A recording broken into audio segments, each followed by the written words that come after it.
With over 4 decades of changing lives, your self-discovery archaeologist. Get ready to be the best of you with your host, Beverly Zymet. Hello everyone, and welcome to the Beverly Zymet Show, where being that best you has just gotten easier. My guest today is Sonia Yago, and she is calling in from Pennsylvania. Welcome to the show, Sonia. Thank you for having me, Beverly. Are you ready to have a great time?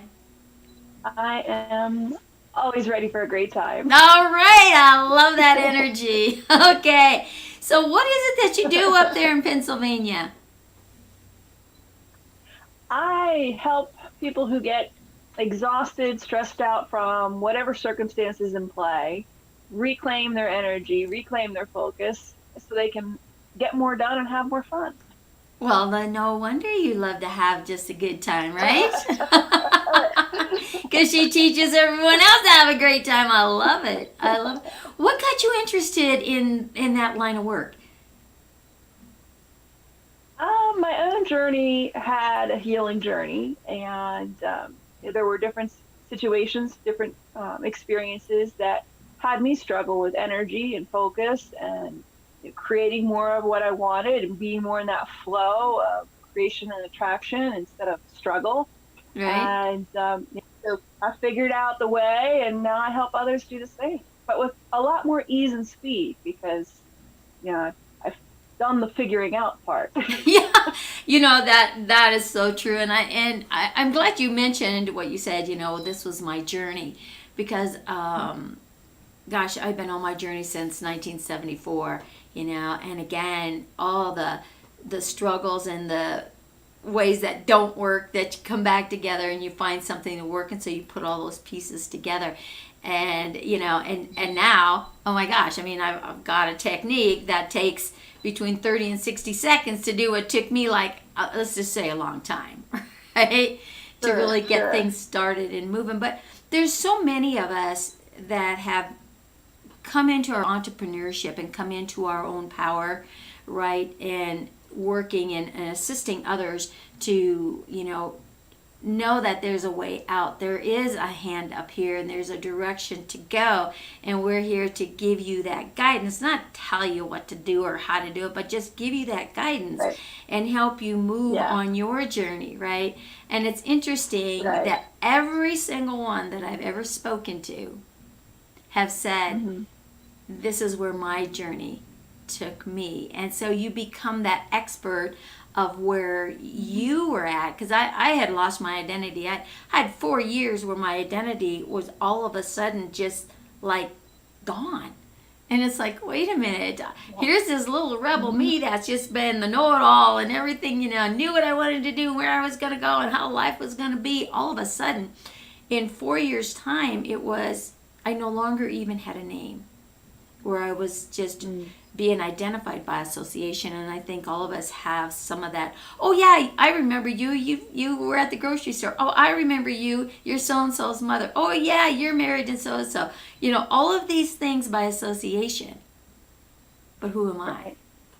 And identity is definitely key. And that is what put me on my path to becoming that identity revelation specialist, right? To work in that and help you reveal your true identity, to find your, trust and belief in yourself, to then really focus on what your purpose is. So it's kind of interesting finding that. And then someone like you comes along and says, okay, now that you know who you are, let me take you where where you really want to go, and let me get you there the easiest way, right? And let me do it in a fun way. And that's really cool. And to be able to connect with other coaches and other people who are in an industry where we kind of all weave these little pieces together and just make a difference in the lives of others, and that's kind of what brought this show all together. Being that best you that you can be is to be able to hear other people's stories, what they did to get past some of maybe their struggles, what their journey has been, and let people know you're not alone. There is a support team out here And you don't have to look that far to Absolutely. get it. And now, oh my gosh, with this whole COVID thing going on, the internet has been totally inundated. Have you found that everybody's doing a live. Everybody's trying to get that reconnection, right? And so the Sure. information is endless, right? Absolutely. Yeah. It can get overwhelming. It can add to the stress if you don't mitigate the information coming at you. That's Uh, true, and thank you for saying that, because we can't. And again, because there is so much information, there can be misinformation. So it's really learning mhm. how to listen to your own inner workings. To begin to trust. Absolutely. So when you read something, does it resonate with you? If it doesn't resonate you, it's okay. There's a lot of other Mhm. information. Find what resonates with you, because that's your belief, that's your truth, that's your basis to build on, right? Yeah, but also a part of that self-knowing, that inner compass, is also recognizing when something's not resonating strongly. Is it because it really doesn't resonate with who you are and where you're going? Or is it a slight mismatch because it's outside of your comfort zone, but is where you're going? Yeah, you just said a trigger word here: comfort zone, right? Ooh, that dreaded comfort zone. I gotta leave it. But wait a minute, I know what goes on in there. I don't know what goes on out there, but I know what goes on in here, right? Mm. Makes you predictable and everything. Yet, what does it do? It kind of keeps you stagnant, right? So when you're working with Yeah. someone to move them out of that comfort zone, how do you Mhm. direct them and ease them out of that, to begin to realize that what we feared outside of that comfort zone is actually what can be our greatest accomplishments and finding our purpose? So, how do you begin to move people out of that journey of the comfort zone?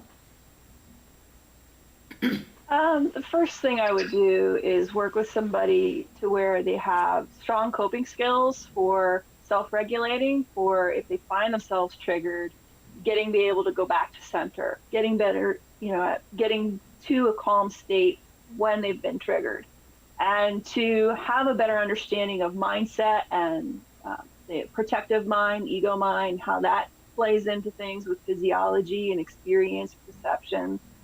And then a lot of self-love, self-nurturing, about having compassion for yourself, because a lot of people, they'll self-judge and criticize when they go into that fear mode, and instead of just recognizing what it is, and you know comforting themselves and encouraging themselves forward. So once they're better equipped to self-comfort, self-regulate, and reassure the self, then it's easier for them to move forward past their comfort zone, and to also, in the process of doing that kind of personal development, they also develop more clarity about the distinctions between a trigger that is, not that's not for me. That's like Right, not, where I'm going, versus that is for me and it's just challenging me because it's past my comfort zone. right. That is a key there. Is to, Hmm. again, getting that confidence in yourself. And we do, Right. and I think we as women do more beating Hmm. up of ourselves, right? Than Mm. and that judgment thing. So when I'm working with clients too, those are some of the key things that we tap on. It's like, let's take judgment out of your vocabulary. Don't be Hmm. judgment of others, and don't be judgment of yourself. When you learn how to respect and honor that other person Hmm. for who they are and what they are, it's it comes back to you a hundredfold. So if you want to be respected and honored for who you are, you have to respect and honor others, right? And you don't do that in that judgment element. Yet it's so easy to jump on that judgment train, because it's just been there and it's a habit, right? Because we want to look better to ourselves than somebody else does, right? So we make somebody else look bad, then we look better, type of thing, right? some do go that route, and others will do the self beating up. There's the external projecting it out on others, and then there's the internal taking it, turning it on self. So Right. Beverly, like yesterday, I was talking with someone about this very issue, and she's like, self love. She struggles with depression, and I was, she wanted to know, how did I overcome my struggle with depression? I said a big component outside of persisting and doing the work and growing Right. is learning to love myself. Learning to love myself is what healed me. And she was just like, love myself? That's just so foreign. And I said, it's even biblically based. It says, love thy neighbor as you love thyself. Well, if you don't love thyself, how good are you going to be at loving your neighbor? And we all think we're in the moment, that we're very loving people. But it's kind of like, lifting weights. If you can lift 10 pounds of weight, and you expect that you're going to go and lift 150, no problem, without any kind of buildup, no, you're going to hurt yourself. Not gonna happen.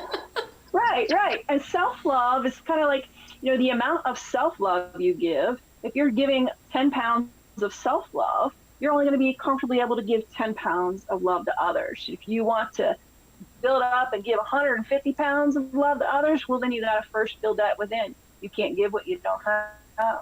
Oh, I'm so glad you said that, because that is so relevant, and I share that with my clients as well, and we've talked about that on the show numerous times.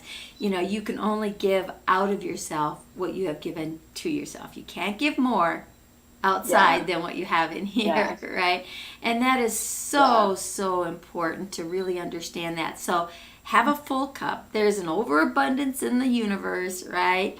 There's more than enough for everybody. You don't have to let people drain you. Let them go get it. A lot of people ask me, and they probably start asking you the same thing, is, how do you stay so energized all the time? It doesn't matter what time of day and night that I see you. You're always just like going a million miles an hour. How do you do that, right? And it's like, the universe is full of energy. And when you learn how to capitalize on it, you learn how to utilize that. And you know what? You don't let other people drain you, those psychic vampires, as we put it in the industry, right? Because they can go get their own. They don't have to get it from you. Right. And so. And there's also that self-care part of it. Oh yeah. I find that when it comes to energy and being susceptible to the energy around you, if it's a negative energy and it kind of drains you and impacts you, that is usually an indication that your own energy body is not strong enough. It's not balanced enough, and not filled up with light enough. And so there's that component of self-care too. It's not just nutrition, exercise, and sleep and water. Those things do matter and need to come into play, but it's also the energy self-care. Right. And we are energy beings, right? Everything is a vibration, everything, vibration, frequency, how you want to connect it, right? There's the interchangeable words, but it's like, that's what we are, and so to tap into that exterior vibration, and it actually has been proven by science that it takes more energy to stay in depression, to stay in that low elevation energy of shame and blame and anger and all of that than it does to be happy and adventurous and trustworthy and all of that, right? So you kind of have to ask yourself, right? Do you want to be energized or do you want to be depleted, right? Absolutely. I even have asserted multiple times that the deeper in that hole you are with depression and struggle and fatigue, then the stronger you are. I know that in the experience of it, you feel like you're weak. You feel like, but it's actually an indication of just how strong you are. Right. And you're actually stronger than what it seems. Right. Because it's true, like what you say, it takes a lot of energy, a lot of strength to stay in that low vibration. It really does. But it's also damaging. And I think when we begin to realize, and I work a lot with that emotional aspect, because it's not the emotion as much it is the feeling, because the feeling is what fuels that emotion, right? So to be able to recognize the emotion and then what's the fuel that feeds it, And that's where Yeah. the disconnect has to happen, is from that feeling. Now, I'm not saying go out there and be cold, right? Because that's not what it's all about. No, yeah, yeah. Right. So when you have that emotion and you have that feeling, be an expression of it in the moment and then let it go. Because if you don't, and you begin, like you say, you internalize that thing and you start storing it, then your health starts to fall. And you also mentioned something about the mindset, and that is so relevant. Your Absolutely. thoughts become you. And we have billions of thoughts every day. And what do they say? Like 80% of everything you thought one day, you're going to think the next day and the next day and the next day. And those are the things that you're going to materialize. So begin recognizing when you're slam dunking yourself and letting yourself spiral into that abyss, is to like, well, wait a minute. I don't like that dark hole down there, right? And it does really drag you down and drains you. So start experiencing what that ecstasy is. How do I spiral myself in an upward direction and not get caught up in the destruction, but in the construction? And that starts with your thought processing. Yeah, absolutely. And I'm so glad you mentioned that, the connection with like energy and emotion and mindset, because they're interrelated. They feed off of each other, they influence each other. And I find a lot of people, when they talk about mindset, will talk about it in a way that is intentionally misleading, because we'll talk about it in the sense of like, if you want to change your life, just change your mindset. Well, to me, I find that is a very slow and tedious way to change your life. You want to go really fast with it. You gotta, yes, have a nod to mindset work and clearing out what's not serving and holding you back, and pointing more towards what will lift you up. But it's also about that energy component. And you mentioned emotion. That's like the heart. To me, that's helping people get clearer in their heart. But the energy influences both. And, if you're not taking care of the energy, any heart work you do, any mindset work you do, it's just going to be impeded. And I have, talked with a lot of different people about, working with me. And, some people can afford my whole program and some people can't, and they still want to move forward. Right. And I said, well, if you can't afford coaching and energy healing, go with just the energy healing. Because of the two, it's actually the more powerful. It's the most subtle, but it's the most powerful.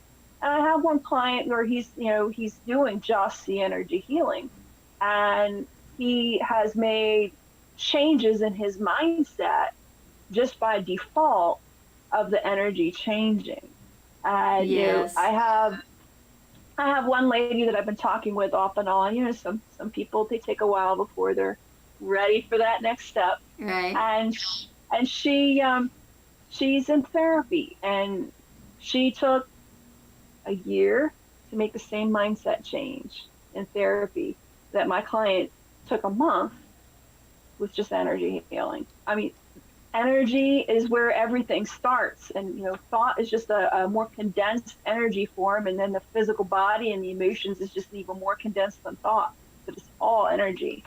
So you really got to pay attention and put a priority on balancing and strengthening the energy field. Oh, thank you for mentioning that, because you're so spot on, and because we are that vibrational, electrical, magnetic being, right? And everything is vibration, everything is energy, so to be able to recognize that first, that is powerful, to be able to do that. And it is a great place to start. So when you're working with your clients, do you work through different forms of that energy healing, like meditation, exercise? What are some of the key things that you yourself work with in that energy aspect to help clients to start to understand the importance of that energy work that you do?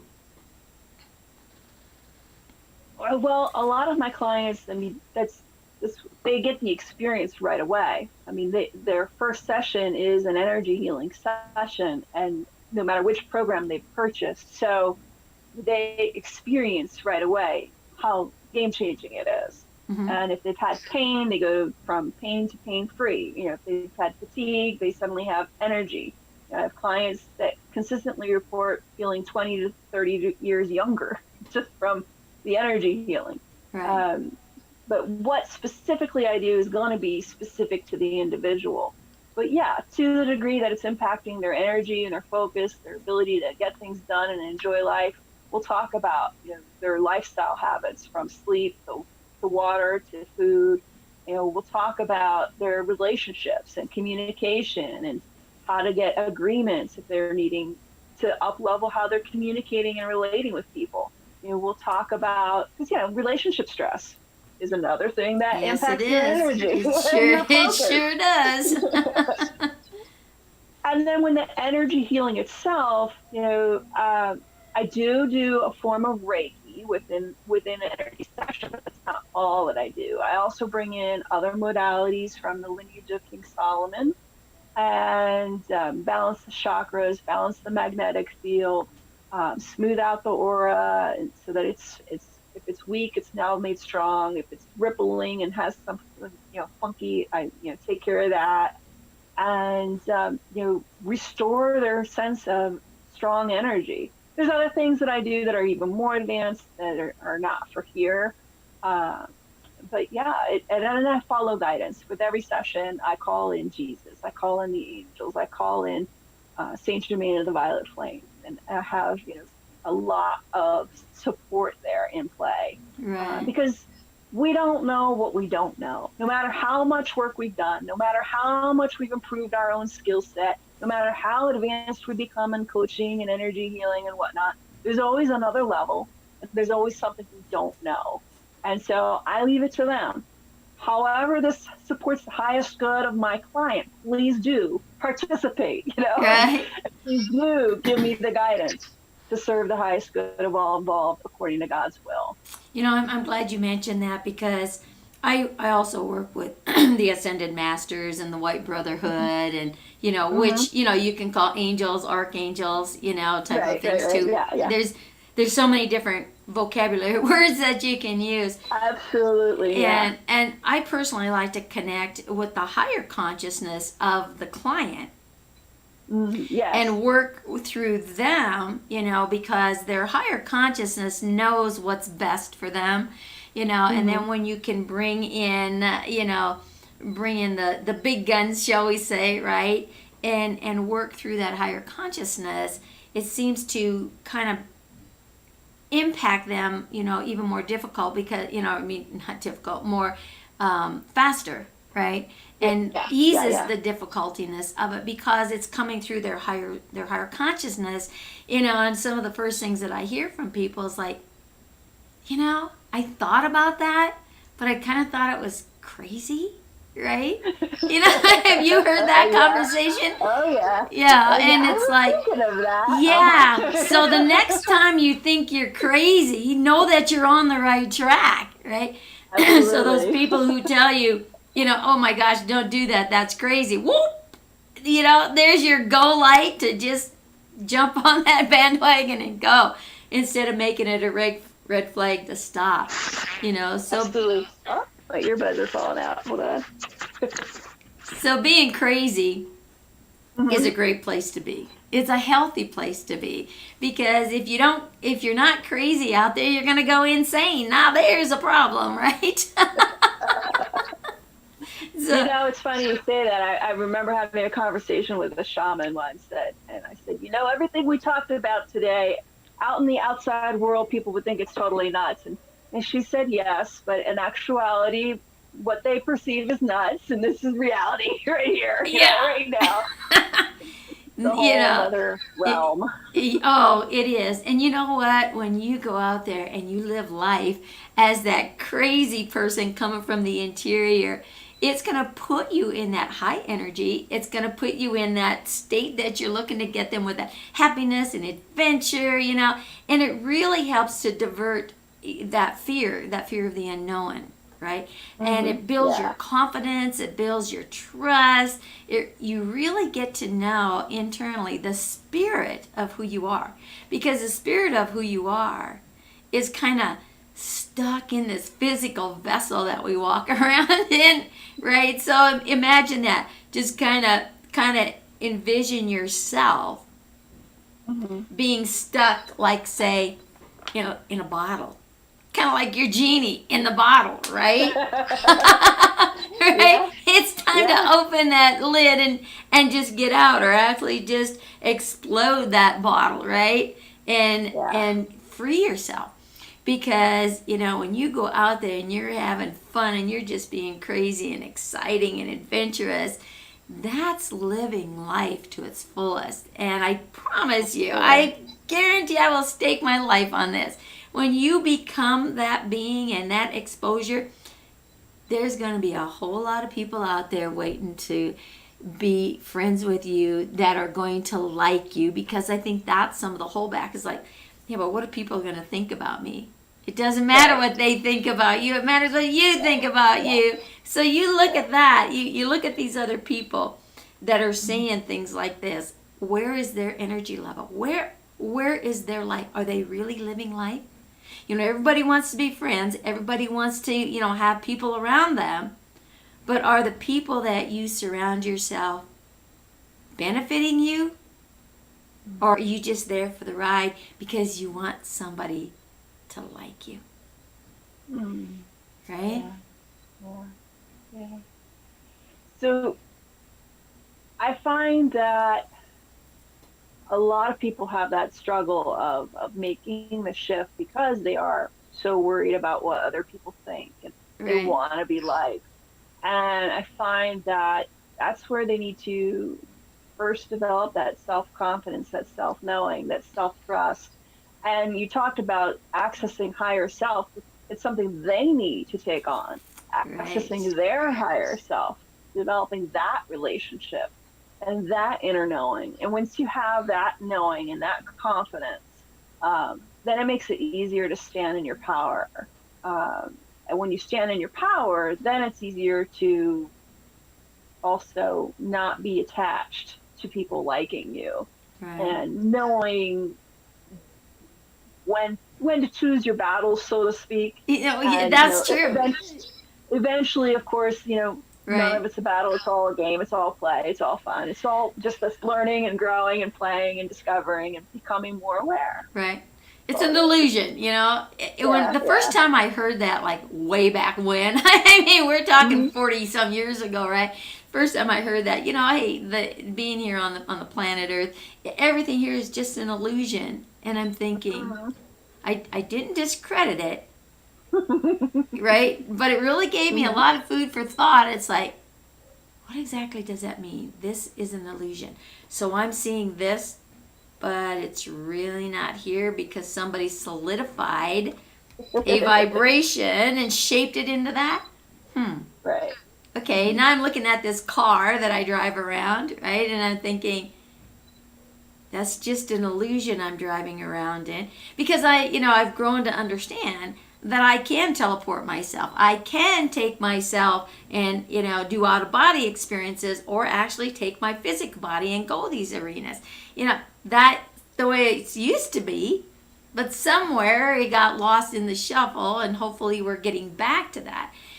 So the more I thought about it and the more I started really observing things, with the illusionary world that we live in, now I got involved with something completely different, which is virtual reality. Virtual reality. I've seen that work. That's amazing work you do. So, and I also want to talk about what you just said about teleporting. And when I think of the teleporting, I also think of time travel. Same difference. Area. Right? Well, you mentioned it more about physical out-of-body experience. Well, you can do physical out-of-body, or you can do physical in-body and move. Yeah. Right. Yeah. And what I find that keeps a lot of people in that lower vibration, the struggle and stress, strain and pain, is the time traveling in mind. They're either anxious about the future, or they're regretting and ruminating over the past, and they're not in the now. Yeah, they're in the now. Yeah, you said that very, very well, right? Regretting the past, illusioning, the future, but forgetting where they are in the present. Because if you don't Yeah. live in the now, you're not living. And if you're not living, Right. you're what? You're dying. Right? Yeah. So do you want to just move along and continue dying every day, or do you want to really start living life to its fullest? There's just so much. Yeah. But tapping back into that virtual reality world when you're running around these little avatar bodies, what I have noticed the most, since I've been running around in there now for quite a few months, and actually doing live events in there, interacting with people in there, and we've taken that gaming platform and turned it into business, and we've turned it Right. into education. So it's not just a game anymore, it's a reality. And we're putting people on big stages and getting them out into the world, getting their word out. Because again, what is it? The number one most feared thing is being a public speaker, right? When people would rather die. I mean, the first time I heard that, I'm like, what? Because the first time I held a mic in my hand, that was history for me, man. And I know I'm only like that 1% that lives for that speaker in hand. So it was like, okay, really having to see that from the other side of the perspective. What I have noticed, the biggest difference in the virtual reality world when you're in that avatar world, all inhibition is gone. All of it. On every level of this illusionary world, right? Right. Because Right. there's no race, there's no religion, there's no, what are people going to think about me? All of this stuff is totally gone. And now they have a freedom, they can speak their voice. We've had speakers get on those stages and give a speech that puts everyone on the edge of their seat. And it's so quiet you could hear a pin drop. Yet if they were to do it out here in this illusionary world, they wouldn't even make it to the stage and they'd pass out because of that fear of standing in front of a group of people. Yet when they're on that stage and they're looking out here at all these little avatars, it's different. Totally different. And interesting enough, the mental health institution has been doing work for several years, 5-6 years I think now, and doing testing with people who have phobias and different fears, where they're bringing them into the virtual reality world and helping them overcome that. So when you can move into that, because the more you do it, so if you are in the little virtual reality and with your little avatars running around, you're building confidence, you're building trust, you're getting results, not only in yourself, but you're getting feedback from other people, right? And you know what is so cute is you've got this person that's up there on this stage giving this whole speech, right? And just bearing their soul. And then when it's over, you have all these little avatars standing up clapping, right? And it's revigorating. It's empowering. It's inspiring. And the thing I hear most is like, wow, I really didn't know I could do this. This is amazing. And we're changing people's lives by giving them an opportunity to have their voice. And you come on here, Sonia, and you are hearing yourself. You're letting your voice be heard to the world, right? In the virtual world, again, it's all global. And when you look at what's going on here in the world today and how we've been, because of the situation, people weren't meant to be separated. They were meant to be united, right? People need people. They really do. And you talked about anxieties building up and different fears and different depressions. It's crazy when you look at what is going on and where people have gone. So to be able to be an expression of that and giving them an opportunity and a way to be able to reconnect. And that's what started our whole virtual reality thing, was to reconnect. And this was in February before any of the mess started. Right? And so we were connecting people from all over the world like you would at a chamber meeting or a BNI or any of those lead groups, right? To be able to have that interaction, but on a different format and a broader. And then we opened it up to events, with vendor events, which then just took things to the next level. And then COVID hit, and all of a sudden we started getting inundated with people, right? And so we've got schools coming to us, we've got different businesses coming to us, and being able to create again inside of that, because Zooms have just gone off the charts, right? Yeah. And because people want to see people, but there's a lot of static, and you get that Zoom fatigue within 5 to 10 minutes, and people are doing anything and everything they can to stay awake, to try to stay focused on the person, which then interferes with everybody else because it's too much static. So somebody's over here eating, they leave, they come back, they bang around, it's crazy. So you don't get that full focus. But when you take them into the platform where you're in the little avatar world, you don't have all of that, but you have that person right next to you where you can whisper to if you want, right? And they're there, and you can interact. We can have you around a boardroom. You can have that boardroom table setting for masterminds. You can put your people there. You can throw them up on the screen. You can, have your PowerPoint. So business meetings can be held in the format in which they're used to, right? And really connect and know what's been said versus in a Zoom, right? Right. Yeah. I love what you've created in the virtual world. I remember when we took the tour together through it, and it's amazing work what you're doing, and I think it has wide application, and it's a great opportunity. And it also connects to something we were talking about earlier, and that's the comfort zone. You mentioned about how speakers get out there and speak. And it reminds me of, some things that also help with like going past your comfort zone. One is the practice, right? Practicing with something safer and smaller first. Right. And that's exactly what you do with the avatar on the stage. It's a practice run with something safer and less threatening and intimidating than going out there live and in person in the flesh. And it's also kind of like a buffer, and having that buffer is key too. Yeah. And with a buffer zone, you have like more resiliency. And I find that when a lot of people are stressed and tired and exhausted from the demands of life or illness or whatever, work, too much work for too long, they've lost their buffer. They've lost that buffer that helps them be resilient. And that's where like the energy healing I do, that's why it's so game changing right away, is because it gives them that energetic buffer.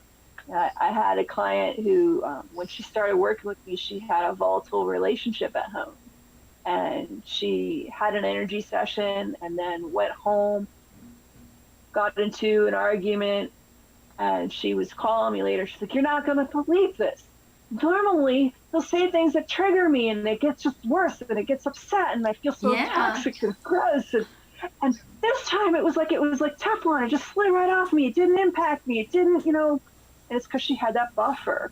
And in that space of having a buffer, it's easier to take on new risks, whether they're small or big. It's easier to take those leap forwards past the comfort zone when you have that energy buffer.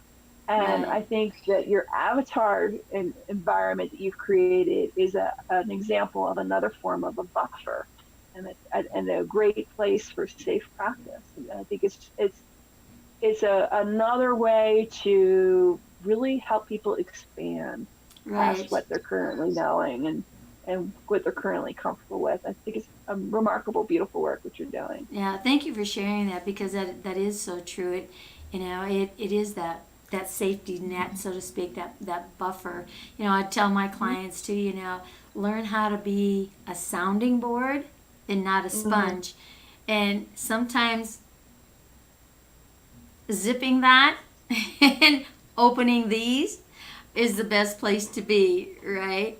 And so, think before you speak, and sometimes, saying nothing gets the greatest results, right? Absolutely. Right. Yeah. Another thing, when you're in your little avatar world, your makeup's always perfect, your hair is always perfect, your outfit's always perfect, right?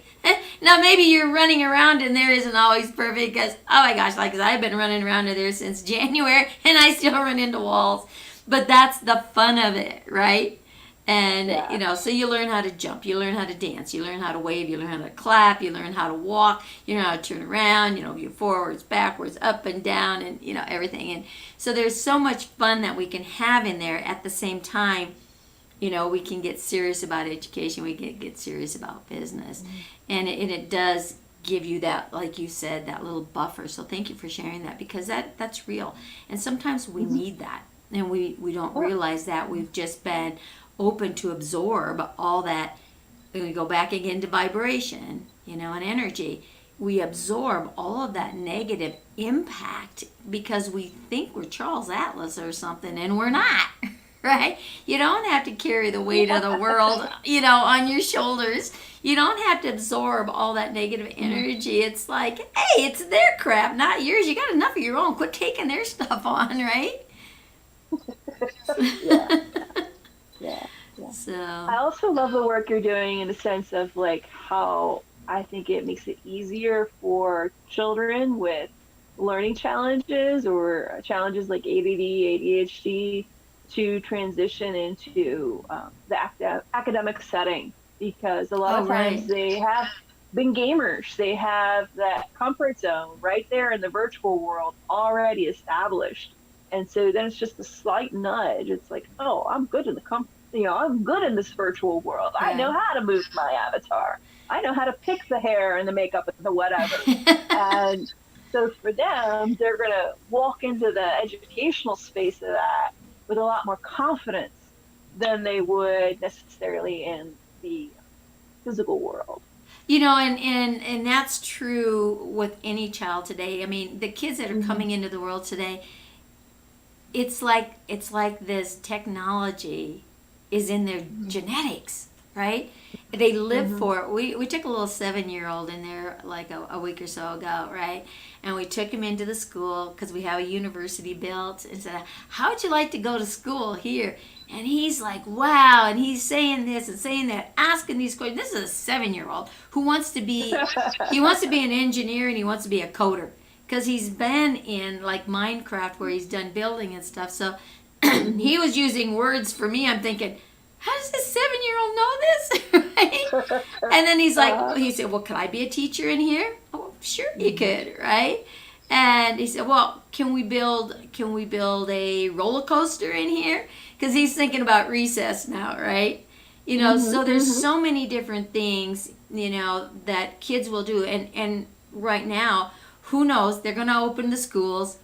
Well, do people want to, because again, that fear factor, are parents going to send them even if they do open? There's, so many pros and cons on all of that aspect. But there's going to be more, I think, doing online type of classrooms, so it's where can you keep them engaged? Because on a Zoom, you're not going to keep them engaged. They're going to be making all kinds of funny faces and doing all kinds of things, because you got me. These are kids. They're bored with that, and then you're sitting there trying to teach them out of a book, where what we've tried to move into, regardless of what age, whether it's high school or kindergarten, is how can we keep them engaged? And so when they're having a lesson and you give them all the facts and figures and everything, even chemistry, right? Okay, this is how the experiments work, blah, blah, blah, blah, blah. You can actually have the teacher live on the screen, through the video type thing. It's actually a live video that's going on, and now they can see the teacher in the chemistry lab. So now they can do the experiment themselves, right? And break it, and show how it is, and they have to focus on that, because now they're going to ask you to now put your formula together and how you created that, right? And then get their minds going. Okay, you create a formulation, you create, that chemistry, whatever they call it, formula type of thing, and then you send it to the teacher, and then the teacher will do it in the lab to create it, and then you have to, the other students are going to have to pick it apart. But, we can have a lab setting that all the kids and their avatars are actually in that lab setting and not just at their desk, so they feel like they're really in the lab when the teacher's doing it. So now let's just say you got kindergarten and first graders, right? And you're talking about dinosaurs, right? So now you pick one dinosaur. We're going to say T-Rex, okay? And so you tell them all about T-Rex and where they live and what they did and how old they are, the sizes, all the details about T-Rex. You have all of that going on. You've kept them engaged and say, okay, who's ready to go see T-Rex where he used to live? Yeah, right? And you throw up a portal. They jump through that portal and poof, here you are on this island of dinosaurs. And they have to follow a quest. Yeah, it's like being on the magic school bus. Exactly. It definitely goes beyond that magic school bus. But the teachers can actually do a test right at that time.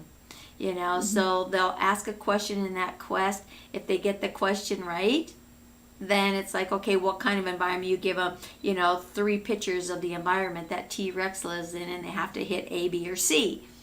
And it records that for the teacher, so the teacher knows if they got it right on the first time or on the second time, right? And then now everybody's done the little test, so all of a sudden here a portal opens up, everybody jumps through it, and now here you are in the world of T-Rex, running around doing whatever. I mean, you can actually pet them, you can jump on them, you can ride them, because now you're in that environment. Do you think they're going to remember more about T-Rex doing that than if it was just in a teaching setting? Absolutely. Yeah. So being able to do that, and that's kind of what we're looking to do on that educational aspect, is to really engage in whatever class. If you're in a history class and you're talking about Asia, right, and the ancient things that happened in Asia, all right, so now that we've gone through all of that, we can take them into an environment, right, and again, they take this little test, boom, here they are in this century, okay, now they check that all out, and it's like, okay, now here's another little test, boom, and then they're into this other world, all of these different things that you can do on different continents, with history. So you take anything in life that needs to be learned as a basis of who we are, in conjunction of what the human element is to be here in time and space, and take it into that virtual reality world. You're putting all of your senses to work. And have you found, I want to kind of capitalize that on, bringing all those senses into play, so when you're working with your clients, doing your energy work and everything else, what is it that you do that brings all those senses together, where people start to get those big aha moments, like right out of the chute? Well, there's a lot with questions in coaching, and part of that would be, when they say things abstract, like, I want to feel more loved, or I want more success, or I want better health. What does that look like? Right. What does that sound like? What are you doing? What does that feel like specifically? And so that's a way to bring in the senses.